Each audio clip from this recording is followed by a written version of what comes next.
Now, in the video that I saw, it looked like Jake Paul purchased a $16 million home. And, that's his business or whatever he does. Got another dog right here. I'm just going to be going for Tyson, He's 57 years old. He's had a heck of a... Oh, there's a lot of dogs right here. He's had a heck of a life, Some tragedy, major tragedy. I would say he's an emotional fighter and probably an emotional person. He easily could have started off as a criminal, but I think because he had a good coach, they kept him out of, that, so he, survive it.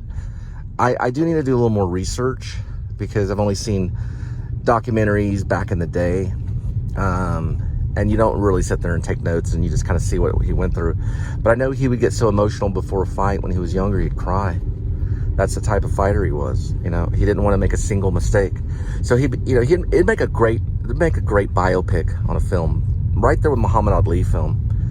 To make a film about Tyson, like a narrative. But be a heck of an actor to play him because he was very, very stocky, and you can't really fake that. When you're playing a stocky person, you don't play him light. That's why everyone, when Will Smith played Muhammad Ali, everyone's like, what? But Will Smith actually, bulked up and did pretty good, he people can do that. People can change. But what I mean is that Tyson, and I saw some of this stuff, he was afraid of society, He really was. He knew that it was a dangerous place to live where he was. There was danger out there. People could get killed for whatever reason. And it would just get to him an emotional way. Like he feared losing, and it was like anxiety, and then he'd be crying. And they'd have to calm him down and stuff, and then he would go out there and just, it'd be a. And a lot of fighters are probably that way. We just don't always see it. But with Tyson, they showed it, It was like how, I'll tell you about Mike Tyson in boxing. You know how they showed the Vietnam War on television? That's how they showed Tyson. They really showed that boxer. They revealed it. There's a lot of, I'm not gonna say acting. I don't think it was like fake acting. I think it was like real stuff. But there's a lot of emotion that was involved in his whole career because everyone was rooting. And I guess, the thing is, now to look at the age, if I was 12 or if I was 11, he was probably, just like 19, barely 20. But he looked older too. He looked like in his mid-20s or something. He was just very, very bulky, very strong. But they taught him how to do it. They taught him how to be one of the greatest fighters in the world. Now, the tragic aspect of that is he held on to that title in a very jealous way. And when it came down to biting the guy's ear and all that stuff was very emotional. And then he went on kind of, some bad routines, which some boxers do that. It's kind of a Jake LaMotta story a little bit, if you've ever seen Raging Bull. They call him Iron Mike Tyson because it's hard, the hardness of iron. But we don't know. I think he's mellowed out a little bit. We don't know if he's just going to go out there and just, knock Jake Paul's head off. We don't know. You never know what happens in the ring, and whether, how the bets are going to be placed and, who's it going to go to, I mean, I don't know. I have to go back and look through his whole career, but I don't think I ever remember seeing Mike Tyson get knocked out or knocked down. But I know that it's happened, but I don't think I've really seen it. But I have to go back and watch those fights. I do this kind of stuff. I did a lot with mixed martial arts with Royce Gracie. I go back and watch the fights and pick it apart and see what goes on. The emotion, the emotion of the fighters and analyzing their choices that they make in the ring. This is all very important for actors to do, by the way, if you're listening. In like studying sports, ballet, running, soccer, football, tennis, and even boxing is important. It's important to understand. You can tell that I was Samuel Beckett, that I played Lucky in Samuel Beckett. Anyway, check it out. We know that it's coming up this summer. Mike Tyson is going to fight Jake Paul. It's going to be a comeback fight. and we're gonna see what's going on. I'm gonna see how close I can get to everything. I might even be able to somehow land tickets. I don't know, but I can tell you if I do, it's gonna be nerve-wracking, the whole thing. I'm not really afraid of crowds per se. I'm really not afraid of crowds, but I am afraid of trampling. You know what I mean? So those things can be dangerous because of stuff that's gone on. I was in Vegas. My second wife and I, we both went to Vegas in about the same time the Mandalay attack happened. It was around about the same time. But we would never have gone to a country and western concert. We just weren't that type. We weren't really into the country and stuff, but we did explore the Strip. You know, we did walk down the Vegas Strip and stuff. But we were already back here in Texas when we heard about what happened, and that was like 840 something people injured. And it was also, I think there was like 60 people killed, you know? So security is going to be way up. It's going to be way up on events like that. Every Cowboy game, I mean, it's always high security. But those are some things I consider too before I plan any type of event. You know, any type of event. You know, you have to, being a YouTuber, you have to think ahead. You're always thinking ahead on things all the time. And there's all different types of YouTubers, you know. You got guys climbing mountains, doing sport events. Like Adam the Woo does a lot of baseball, you know, which I think is cool. He gets right there on the front row. I have not found my niche on a lot of this kind of stuff. But there's been a lot of luck involved, though. So I've had some good stuff. And I know I'm under 777, so I'm trying to get to 777 subscribers, which I'm getting kind of excited. Listen, I'm happy just to hit 1,000. If I hit 1,000, I'm gonna have like a big celebration. You know, I'm happy to be where I'm at. You know, if it gets more, then it gets more. I'm no rush at all. It makes no difference to me if I have 1,000 subscribers or 1 million. It makes no difference at all. I like covering things. I like being there on the moment. All this stuff is just, to me, it's just completely. It's unbelievable that you get to do this stuff. It's just amazing. All right, 6309.3, or actually, I'm sorry, 3.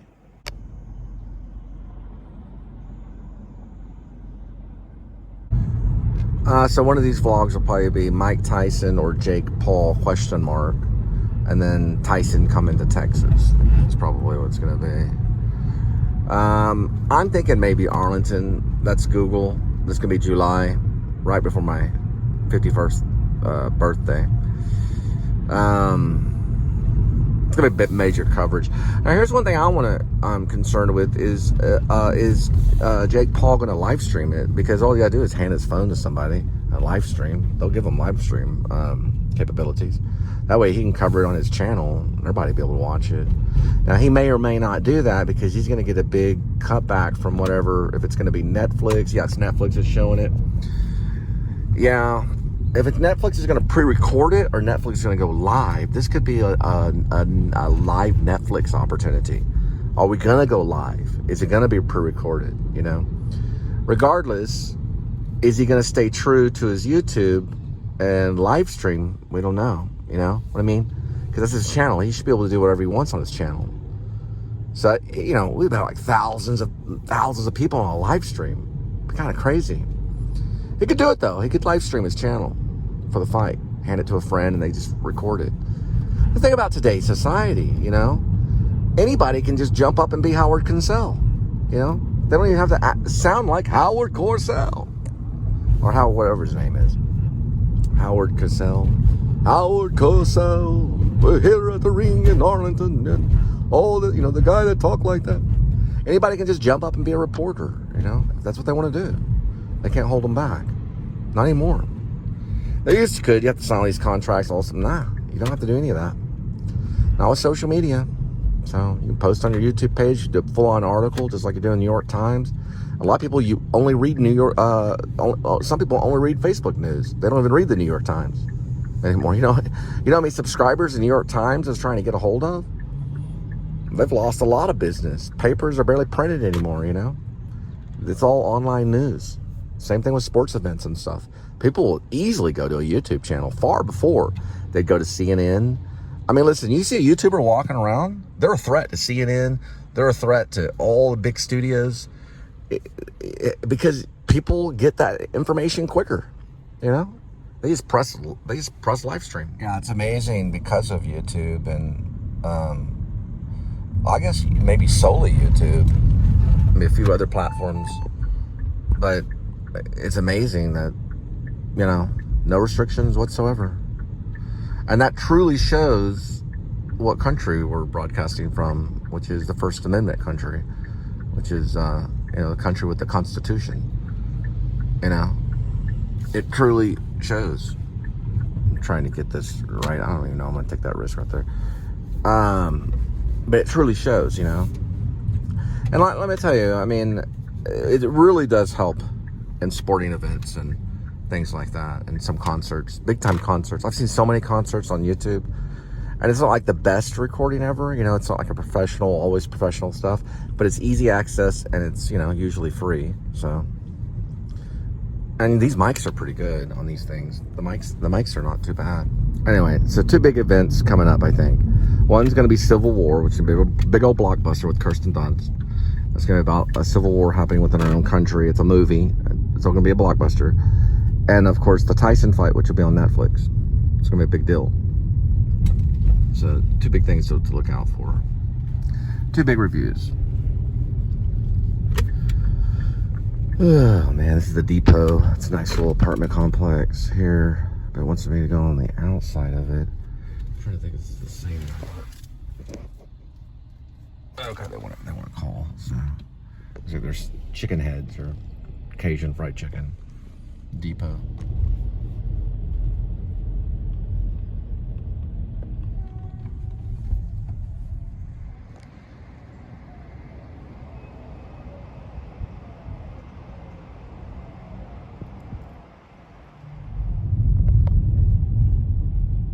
So there's no outlet, but does it lead to 5th? That's my question. No, it doesn't.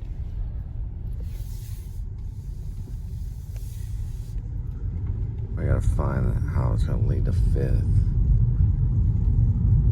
I think I know why.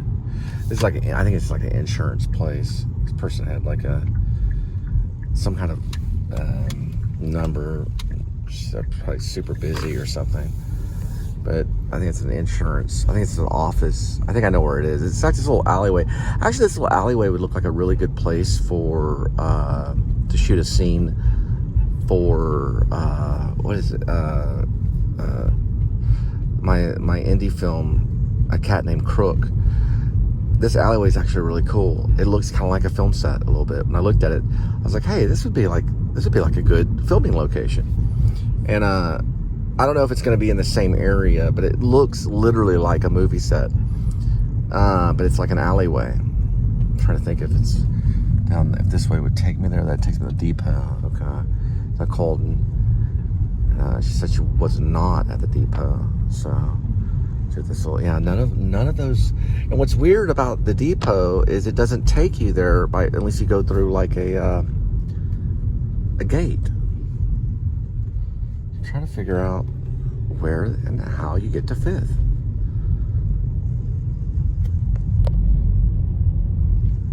That's that jogger. I don't think the jogger would know. That's what I need to be doing, is doing more jogging. The jogging's tough. It is tough. Tough one. Yeah, I see it right there on the other side. Probably go through there. See if we can get through it this way. Yeah, this is what I was talking about right over here. I think this would make a really good little filming location right here. I did use it with on some of the vlog. It's called the Tyndall Square. For some reason, this is reading, when I'm looking, all of a sudden, I'm getting like a location vibe for A Cat Named Crook. Look at this dock right here. It's kind of Red Hook on the waterfront kind of looking thing. And you got this long way right here. It's going to be a running sequence with Rob running with someone's smartphone because he's the runner for Hopper Head. I'm trying to figure out, like, if this would, if, you know, That would look kind of cool right there.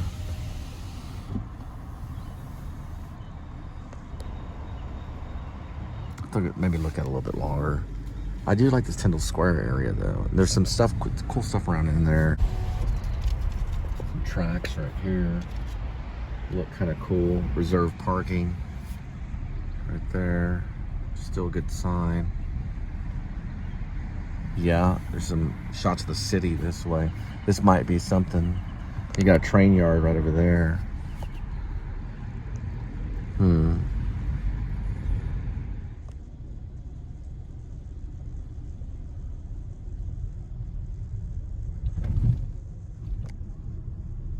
I tried texting and then I tried calling, and it's very weird. It's like, I don't know. Supposed to meet to pick up their Italian food. When people have this type of behavior, everybody loses, right? And why they would order, and now some people do play pranks and stuff, you know, because that's a whole pizza, you know. Why they do it, I don't know. But I've been here before and I haven't had any trouble at all. So, and I called back to the restaurant and they're trying to find some secondary number because I called and it's like no response, you know, and you've got to have, at least I'm getting all the information, and I'm not getting all the information because I'm just getting an address. That's not even, I don't know. I think this is like a prank thing or something. Because for one thing, the address is 1001 East 5th, which basically shows on the map right over here, which I was able to get in and go around. So I was able to make where the address meets up. But the person, there's like a communication wall. I don't know. I think they work for like an insurance company. Maybe they're in the middle of like some kind of business thing. I don't know the situation, so I don't know. So I have to find out. So time's an issue, so I'm just gonna head back.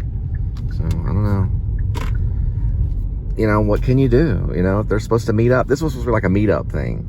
So they meet up usually, and there was, you know, no one there. So maybe she fell asleep. Maybe she went into some kind of weird trance or something. I'll be honest on the whole situation. I was trying to get access into the apartment because there was no gate code and everything, all that stuff. And I'm like, you know, basically trying to request a way into the gate, and it's just, you know, no response, nothing. So I'm just gonna head back.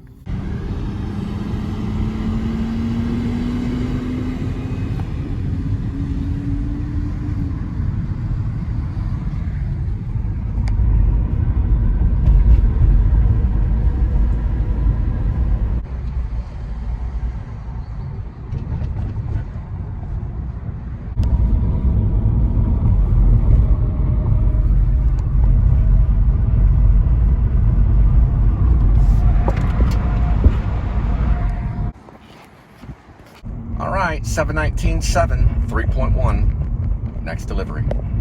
So dinosaurs are around the world. They're here. The Great Outdoors Botanic Gardens. It goes through May 30th. There are botanical garden dinosaurs in there. Somewhere in there.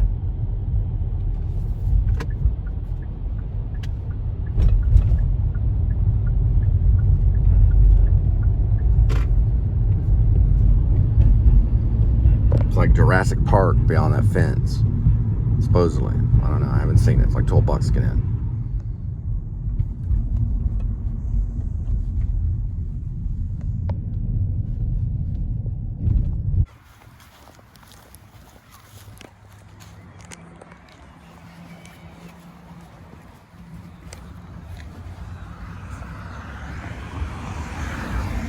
So I got a fan over here.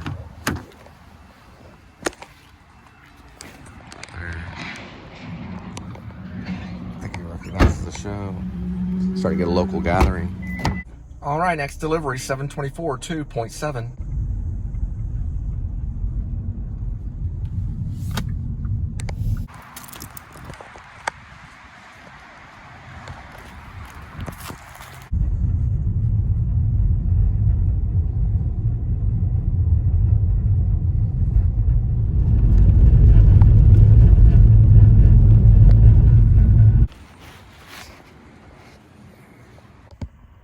75610 4.9.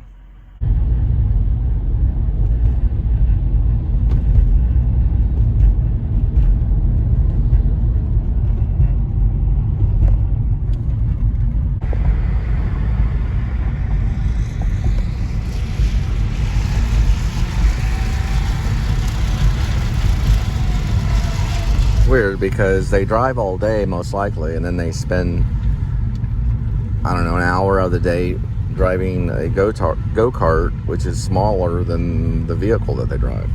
They drive in a circle. I guess it's more exciting, or I don't know, maybe the engine, the way the sound of the go-kart engine and the wind in your hair, and I don't know, maybe it's kind of fun. I guess if we drove Kia used to make go-karts. They were go-kart sales, they did go-karts before they did cars. So there was a moment in my life between 2013 to about 2019, off and on, lots of Bible reading, going to church, hanging out with churchgoers, and not anything wrong with it. But when it gets too fanatically, and it's too controlling, or it gets too much, I think you have to step back from it, because it can lead to a weird kind of sadness. And some people say that we can't handle God's love. We can try to.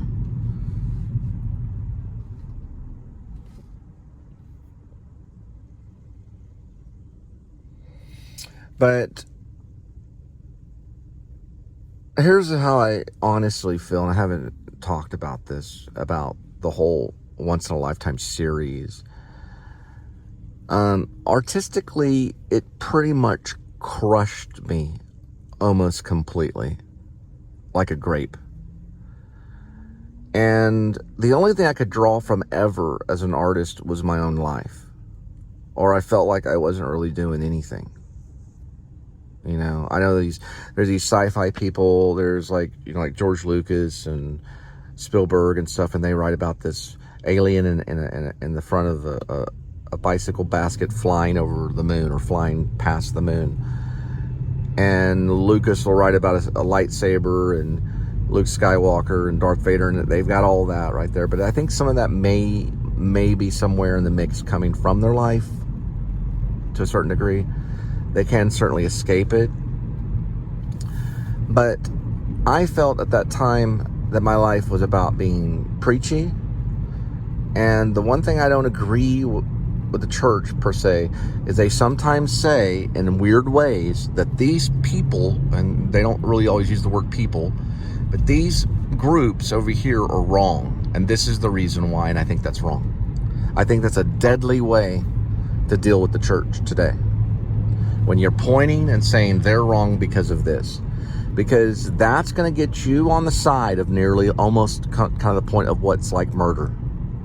It's like a social murder. And I got in trouble on Facebook by other friends because of their strong beliefs that they're highly against a certain types of people. And that got me into some trouble. And I'm not saying it like hurt me artistically or something like that. I'm not saying that. What I'm saying is that got me in trouble because I started thinking like a conservative, and I think sometimes that's kind of wrong because people get severely hurt. Now, how am I going to put this into what's going on in today's society? I want to talk about Virginia Tech. And I didn't want to talk about this because it's a sensitive subject, and there's a lot of it on YouTube. But there was a guy that covered it. I think he's called High Crimes. He's a very good reporter. And when he covered it, he showed, he didn't take any sides, but he showed what went on before the Virginia Tech guy flipped out. And the police were involved. And he was committed, and then he was released because of what he was saying and what he tried to do. Now, he had what was known as, he had a disorder, and it was known as selective mutism, okay? So it means they become selectively mute, and they don't always respond. And you may say something to them and they don't respond. And this is like a problem, right? Because it's a communication problem. And he had it all the way to the very end. And it's sad. It puts my eye, it makes me, I have nearly tears in my eyes when I see his last video, because that was coming from a special person, even though what he did was wrong. But we don't think like humane people in society. We think like him. We did that. Virginia Tech was done by a community of people. Even though one person committed the sin and went in there, and I think it was like 20 something people or something. It was a, you know, he put chains on the doors, and he had like a 22 and a Glock and all this stuff. But a community of people set that all up for him. And it keeps happening over and over and over again. That's why I'm not a teacher right now, because I don't like what the schools are doing. He was borderline autistic, and he was writing a book. And let me tell you something. If publishing companies reached out to him and said, "Hey, listen, this book is amazing book. This is amazing book. This is the most amazing thing ever," 20 people would be alive today. People could have been actively engaged. They ignored him. They cut him off like he was nothing. And yeah, he wrote really weird, but it wasn't any weirder than Stephen King. It was no weirder than Stephen King stuff. And I read some of his stuff, and it was crazy. But you know what people do? They pass him off as a lunatic, crazy, the check mark, and done. Happens again. Crazy, check mark, done. Happens again. Crazy, check mark, done. Happens again. That's how people are in society. Heathers is a pretty good movie. Heathers is with Winona Ryder, and they kind of get into some of the hypocrisy of people and how they are. That was done by a community, because they hurt that kid. And he was trying to communicate. He wrote Shakespeare, you know, a loving Shakespeare message on someone's chalkboard, and was scolded for trying to be a romantic. But he didn't have to go that far. He was wrong. He was wrong for going that far. But they helped him. And they'll keep doing that. It's a sad thing. The song to listen to is by Billy Corgan. It's called Disarm. You disarm them with a smile.